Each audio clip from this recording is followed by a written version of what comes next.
1 फरवरी को बजट आने वाला है। बजट को लेकर बाजार में अभी से हलचल है। कुछ क्षेत्रों की बात करें तो वहां पर काफ़ी मंदी देखने को मिल रही है। उम्मीद है शायद इस बार बजट में उन्हें कुछ राहत मिलेगी, तो कई क्षेत्र अभी बूम भी कर रहे हैं। अब देखते हैं कि इस बार बजट क्या कुछ आता है और लोगों को आने वाले बजट से क्या आकांक्षाएं हैं। हमारे साथ यहाँ पर कुछ लोग हैं, उनसे बातचीत करते जो व्यवसायी वर्ग से हैं, कुछ चैम्बर्स के लोग भी हैं, शिक्षा विभाग से भी जुड़े हुए, तो हम इनसे बातचीत करके जानने का प्रयास करते हैं। आप बताइए कि इस बजट जो आने वाली है इसे लेकर क्या कुछ एक्सपेक्टेशन है? देखिए, सबसे बड़ी बात है, उम्मीद तो बहुत ज़्यादा है। चुनावी बजट है, जनता को जो है तोहफे का पिटारा मिलेगा। मेरी सरकार से एक मांग होगी इसमें कि कैशलेस इंडिया के लिए जितने भी कैशलेस ट्रांजैक्शन है उनको पूरी तरह चार्ज मुक्त किया जाए, ताकि देश में जो है करेंसी की आवश्यकता ही नहीं पड़े। प्लास्टिक करेंसी, ऑनलाइन करेंसी काफ़ी हो जाए। बिल्कुल, तो इन्होंने साफ तौर पर कहा कि कैशलेस ट्रांजैक्शन होने चाहिए, जिसे लेकर जो अभी चार्जेस लिए जा रहे हैं इसे लेकर काफ़ी लोगों में विरोध भी देखने को मिल रहा है। तो अगर वो चाहते हैं कि भारत में कैशलेस की मांग बढ़े, कैशलेस की डिमांड बढ़े, तो ऐसे में ट्रांजैक्शन पर जो चार्जेस लिए जा रहे हैं उसे रोक दिया जाए। कुछ और लोग से बातचीत करते हैं। आप बताइए कि इस बार बजट को लेकर क्या आकांक्षाएँ हैं लोगों की और क्या इस बार आम नागरिक को लग रहा है कि अच्छा ही बजट आएगा।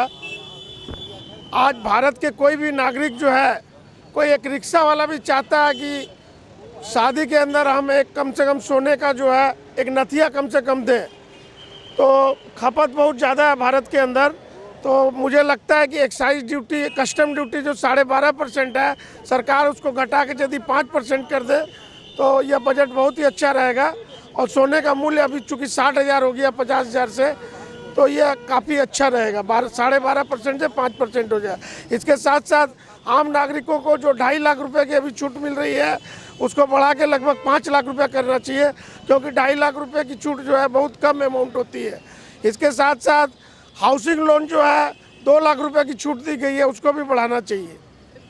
तो एक्साइज ड्यूटी, हाउसिंग लोन और जो 2.5 लाख का जो बजट है उसे 5 लाख करना चाहिए, ताकि आम लोगों को राहत मिलेगी। उम्मीदें हैं आपके हिसाब से, क्या अपेक्षा है लोगों को, क्या उम्मीद है?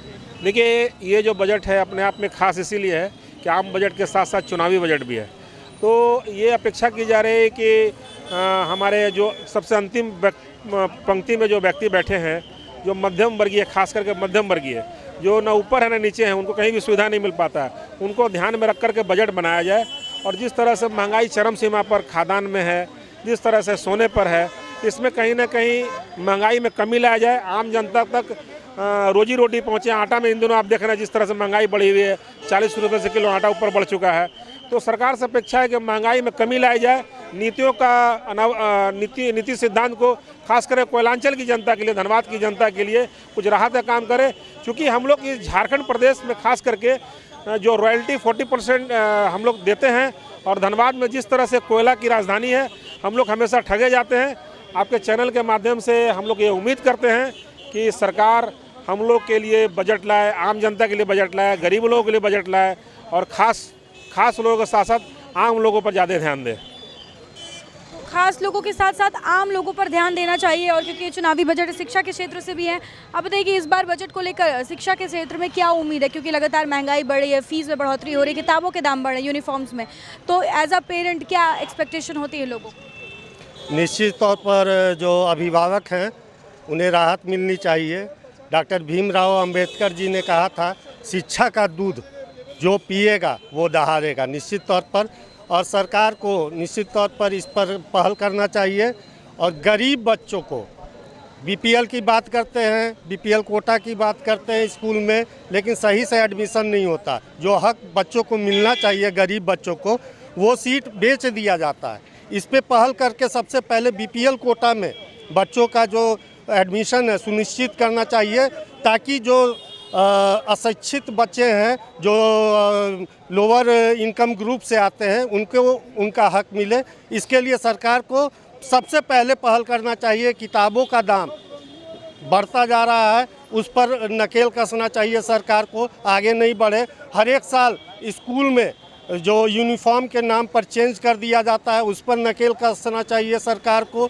और तमाम तरह का रीएडमिशन चार्जेस ये सब है, ये बकवास चार्जेस है, जो कि सरकार भी जानती है, लेकिन प्राइवेट स्कूल को किसी न किसी तरह से संरक्षण सरकार का प्राप्त है, जिसके कारण से ऐसा हो रहा है। अगर ईमानदारी से पहल सरकार करेगी तो गरीब का बच्चा भी पढ़ेगा और शिक्षित होगा और समाज आगे जाएगा। आने वाली उसे लेकर क्या एक्सपेक्टेशन है? देखिए, सन 2017 में केंद्र सरकार के द्वारा जीएसटी लाया गया था, और जब जीएसटी लाया गया था उसमें पूरे देश में सरकार के द्वारा यह प्रचार किया गया था कि वन नेशन वन टैक्स की अवधारणा के आधार पर यह सरकार काम करेगी।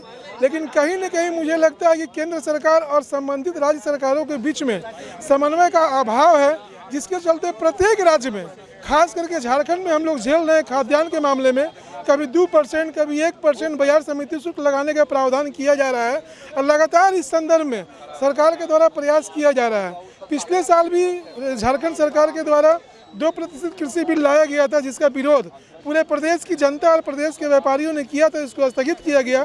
दुर्भाग्य से इस बार फिर से 2% कृषि बिल विधानसभा में पारित करा लिया गया है और राज्यपाल के पास अनुमोदन के लिए गया हुआ है।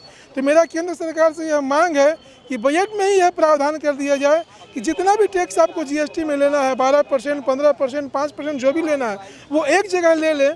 प्रत्येक स्तर पर टैक्स लेने से कहीं न कहीं भ्रष्टाचार को बढ़ावा मिलता है, जिसका खामियाजा व्यापारियों के साथ साथ आम जनता को ही भुगतना पड़ता है। तो मेरा इस केंद्र सरकार से अपील है कि चुनावी साल है, चुनावी साल में जनता और व्यापारियों को राहत देते हुए ऐसी पारदर्शी व्यवस्था बनाई जाए जिससे कि अफसरों को भ्रष्टाचार करने का मौका नहीं मिल सके। आम नागरिक को इस बार बजट से क्या उम्मीद है? मैं वस्त्र व्यवसाय संघ से जुड़ा हुआ हूँ। हमारे आज एक फरमान जारी है, ये भी किया गया है कि जीएसटी 12% लगाया जाएगा। तो हम सरकार से डिमांड करते हैं कि जीएसटी को 5% में रखा जाए, क्योंकि जब से देश आज़ाद भारत में एक ही चीज़ हुआ कि सभी लोगों को रोटी, कपड़ा और मकान मिलना चाहिए।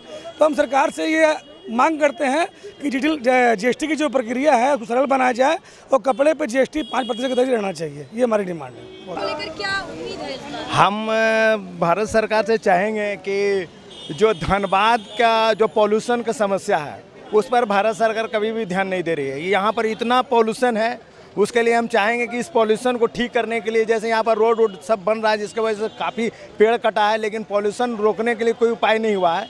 मैं झारखंड भारत सरकार से चाहूँगा कि पॉल्यूशन धनबाद में और भी जहाँ जहाँ पॉल्यूशन हो रहा है उसको रोकने के लिए कुछ विशेष किया जाए। और बर्तन में हम लोग 18% जीएसटी है, उसको हम लोग घटा करके चाहते हैं कि वो लोग 6% कम से कम कर दिया जाए, ताकि जो गरीब लोग हैं वो बर्तन वर्तन खरीद करके अपना खाना उना बसर कर सकें। खाद्यान्न में भी बहुत ज़्यादा टैक्स लगा हुआ, उस पर भी हम लोग उम्मीद करते हैं कि कुछ कम हो उस पर।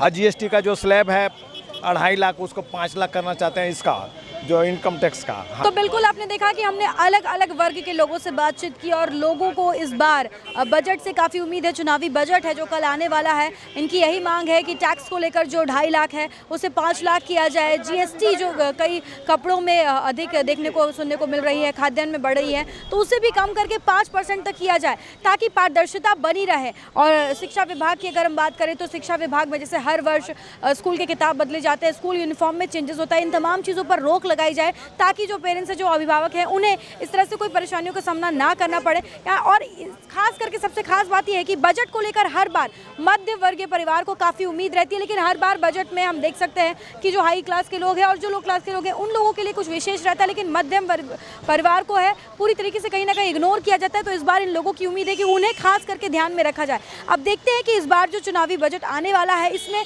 लोगों को क्या कुछ खास मिलता है, कितने लोगों को इससे मुनाफा होता है और क्या बदलाव होता है, जिससे कि कहीं ना कहीं लोगों को निराशा भी मिल सकती है। तो आने वाला वक्त ही बताएगा। लेकिन फिलहाल कोयलांचल में हमने जब लोगों से उनकी राय ली तो उन लोगों को काफ़ी उम्मीद है। अब देखते हैं कि क्या कुछ इस बार चुनावी बजट में देखने को मिलता है। इस तरह के तमाम अपडेट्स के लिए आप बने रहे हमारे साथ। अपने सहयोगी संतोष के साथ Shambhavi Singh, the news post, Dhanbad.